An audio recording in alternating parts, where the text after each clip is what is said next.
ডাকসু নির্বাচনে কারচুপির অভিযোগ আনল ছাত্রদল। নির্বাচন সুষ্ঠু হয়েছে বললেন দাবি শিক্ষার্থী। যেটা অভিযোগ উঠেছে সেটা প্রার্থীর পক্ষ থেকে, ভোটারদের পক্ষ থেকে কারচুপি অভিযোগ উঠেনি।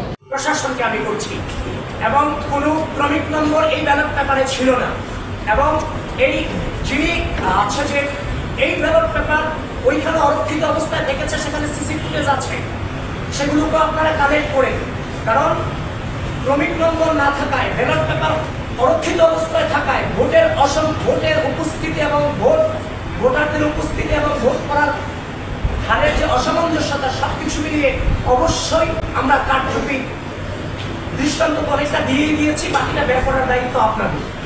এটা হচ্ছে ডাকসু ইতিহাসে খুবই বিরল, কারণ বিগত বেশিরভাগ নির্বাচন এরকম হয়েছে যে একটা ক্ষমতাসীন রাজনৈতিক দল ডাকসুটাকে ক্যাপচার করে রাখে, বাট এবার প্রতিটা শিক্ষার্থী তাদের নিজস্ব পছন্দ মতো, তার নিজস্ব চয়েস মতো যাকে ইচ্ছা তাকে ভোট দিতে পেরেছে, কারো কোনো এক্সট্রা প্রেশার ছিল না। বিন্দুমাত্র কোনো কারচুপি হয়েছে? বিন্দুমাত্র বলতে আমি মনে করি যে যেটা অভিযোগ উঠেছে সেটা প্রার্থীর পক্ষ থেকে, ভোটারদের পক্ষ থেকে কারচুপি অভিযোগ উঠেনি। সো আমি মনে করি যে কারচুপি যেটা অভিযোগ উঠেছে সেটা অনেকটা উদ্দেশ্য প্রণোদিত। মনে করি নির্বাচন সুষ্ঠু হয়েছে এবং ফ্রি এবং ফেয়ার হয়েছে।